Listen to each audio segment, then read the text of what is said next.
Jadi kebahagiaan itu tidak ada dijual di toko. Jadi kalau kita pergi ke pasar, tanya di pajak sana, di toko mana ada dijual kebahagiaan, maka orang yang mendengar pertanyaan kita itu menganggap pikiran kita itu sedang terganggu karena mau cari kebahagiaan dengan cara membeli. Tidak ada orang yang bisa menjual kebahagiaan. Kenapa? Karena kebahagiaan itu anugerah Allah. Kapan Allah menganugerahkan kebahagiaan itu pada seorang muslim? Pada saat dia menjalankan ajaran Islamnya dengan baik. Pada saat dia berbuat baik, maka salah satu yang Allah akan berikan kepada dia adalah kebahagiaan, yang kebahagiaan itu tidak bisa kita dapatkan dimanapun karena itu adalah anugerah Allah. Jadi orang-orang yang baik, orang-orang Islam yang mengamalkan Islamnya secara istiqomah itu dipastikan mendapatkan anugerah kebahagiaan. Jadi tidak ada kerugian bagi orang Islam yang istiqomah dalam menjalankan ajaran Islamnya. Tapi kalau kemudian mereka tidak istiqomah, tidak teguh pendiriannya,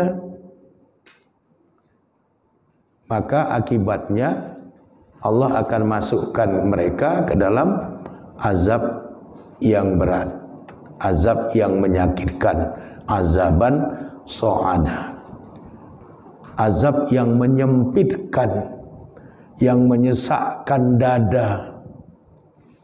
Itu artinya azab itu sangat berat kalau orang Islam itu tidak konsisten dalam menjalankan ajaran Islam.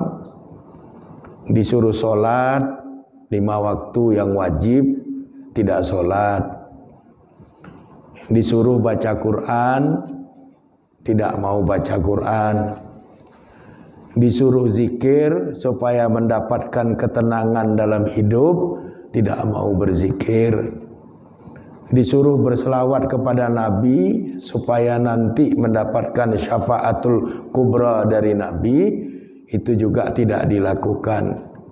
Maka yang didapatkan adalah azaban so'ada, azab yang menyesakkan, azab yang berat, azab yang pedih, azab yang memilukan. Kenapa? Karena tidak mau istiqomah, tidak mau konsisten, tidak teguh pendiriannya dalam menjalankan ajaran-ajaran Islam. Jadi kunci kemakmuran, kunci kebahagiaan, kunci melimpahnya rezeki dari Allah itu, kunci dari banyaknya pahala kita dalam kehidupan akhirat itu adalah kalau kita istiqomah dalam menjalankan ajaran Islam.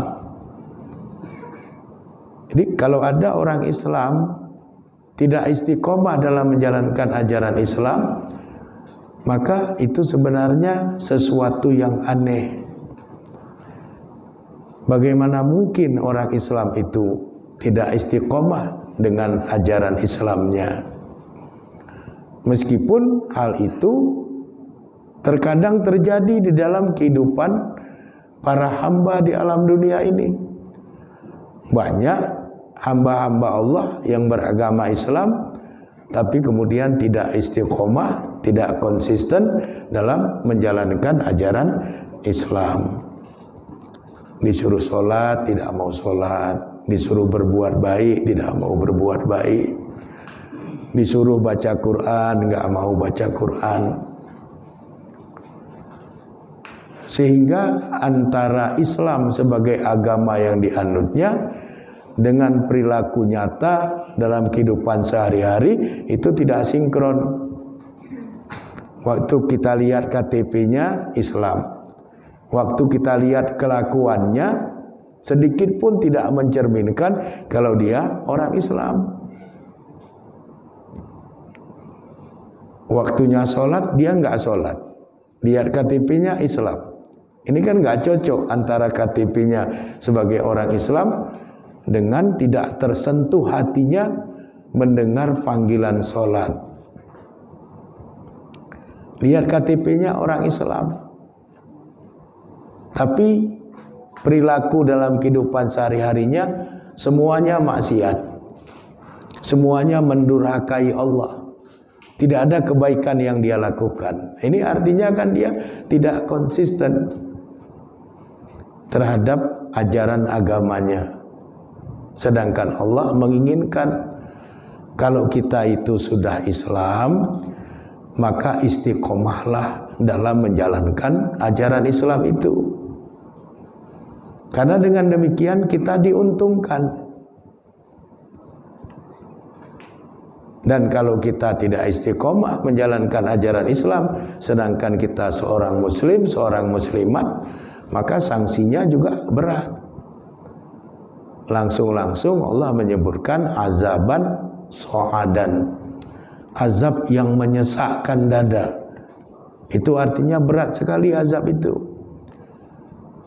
Sangat pilu orang yang merasakan azab dari ketidakistiqomahannya dalam menjalankan ajaran Islam. Jadi kita diingatkan oleh Allah supaya kita istiqomah, supaya kita konsisten dalam menjalankan seluruh ajaran-ajaran Islam itu. Karena apa? Karena Allah menghendaki kita masuk ke dalam Islam ini secara kafah. Udkhulu fi silmi kafah. Masuklah kamu sekalian ke dalam Islam itu secara keseluruhan. Tauhidnya Islam, ibadahnya Islam, muamalahnya Islam, munakahatnya Islam. Sehingga tidak ada ajaran Islam itu yang tidak kita aplikasikan. Di dalam surat Al-Qalam, surat ke-68 ayat 45, Allah mengingatkan kepada kita, kalau kita istiqomah sebagai orang Islam menjalankan ajaran-ajaran Islam itu, maka anugerah-anugerah yang Allah janjikan itu akan segera terwujud. Tapi kalau ada hamba Allah yang tidak istiqomah menjalankan ajaran Islamnya, Allah memberikan tenggang waktu. Hari ini dia tidak istiqomah, diberi tenggang waktu oleh Allah sampai besok. Besok belum juga istiqomah, dikasih waktu lagi. Setelah diberikan waktu penundaan-penundaan tetap tidak istiqomah juga, barulah azaban so'ada. Wa amlilahum, dan aku, kata Allah, beri tangguh mereka atas perbuatan-perbuatan buruk yang mengindikasikan mereka tidak istiqomah dalam menjalankan Islam. Tetapi setelah penangguhan waktu diberikan, tidak juga kunjung datang kesadaran untuk beristighfar, bertaubat, dan beralih dari tidak istiqomah menjadi istiqomah. Lalu Allah menyebutkan inna kaidi matin, sesungguhnya rencanaku itu sangat kokoh. Jadi kalau sudah diberi tangguh waktu, tidak juga berubah, masih tidak konsisten juga, masih tidak istiqomah juga, maka sampailah pada keputusan bahwa yang bersangkutan memang harus masuk ke dalam azab yang menyesakkan, azab yang menyakitkan, azab yang besar.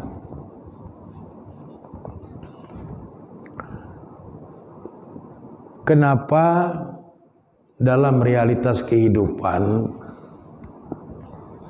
kita masih menjumpai ada hamba-hamba Allah yang Islam tapi tidak istiqomah dalam menjalankan ajaran Islam. Hal ini dikarenakan oleh beberapa hal, sebagaimana yang Allah firmankan di dalam surat Al-An'am surat ke-6 ayat 82. Allazina amanu, orang-orang yang mereka itu telah beriman, walam yalbisu imanahum bizulmin, dan mereka tidak mencampur adukkan iman mereka itu dengan kezoliman, ulaika lahumul amnu wa hum muhtadun. Mereka itulah orang yang dapat rasa aman, dan mereka itulah yang mendapatkan petunjuk. Jadi orang Islam yang iman mereka itu tidak bercampur dengan kezoliman, mereka inilah yang akan istiqomah melaksanakan ajaran-ajaran Islam, yang mereka ini kemudian nanti mendapatkan rasa aman di dalam hidupnya, dan mereka akan mendapatkan petunjuk tentang keistiqomahan itu di dalam hidup mereka. Apa yang dimaksud dengan yalbisu imanahum bizulmin? Mereka mencampur adukkan iman mereka dengan kezaliman. Menurut para mufassir mu'tabar seperti Imam Abul Fida Ismail bin Katsir dalam kitab tafsirnya Al-Quranul Azim, Imam Ibnu Jarir At-Tabari dalam kitab tafsirnya At-Tabari, Imam Al-Baghawi dan Imam Al-Maraghi masing-masing dalam kitab tafsirnya memberikan penjelasan. Yang dimaksud mencampurkan keimanan mereka dengan kezaliman itu, yang pertama, ada orang Islam yang berperilaku syirik, menyekutukan Allah, menomorduakan Allah. Ini salah satu penyebab hilangnya keistiqomahan, hilangnya pendirian yang teguh pada diri orang Islam itu dalam menjalankan ajaran Islamnya. Jadi hati-hati dengan perbuatan syirik.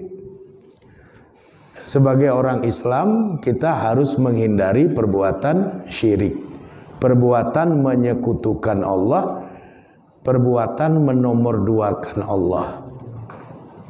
Syirik ini ada yang besar, ya, ada yang kabir, ada yang asghar, ada yang kecil. Yang masuk dalam kategori syirik yang kecil itu adalah perbuatan riya, perbuatan memperlihat-lihatkan kebaikan kepada orang untuk mendapatkan puji sanjung dari orang. Termasuk juga syirik kecil itu sum'ah, memperdengarkan kebaikan dia kepada orang supaya orang memuji sanjung dia. Itu juga syirik kecil. Syirik meskipun kecil, di dalam Quran Allah sudah menjelaskan, la in asyrakta la yahbatona amaluka. Sungguh jika kamu berbuat syirik, pasti amalmu itu akan gugur, akan batal. Jadi sudah banyak amal terus terjebak pada perbuatan syirik, semua amal yang banyak itu menjadi batal. Jadi hati-hati dengan perbuatan syirik, karena bisa menghilangkan semangat keistiqomahan yang ada pada diri orang Islam dalam mengaplikasikan ajaran-ajaran Islam.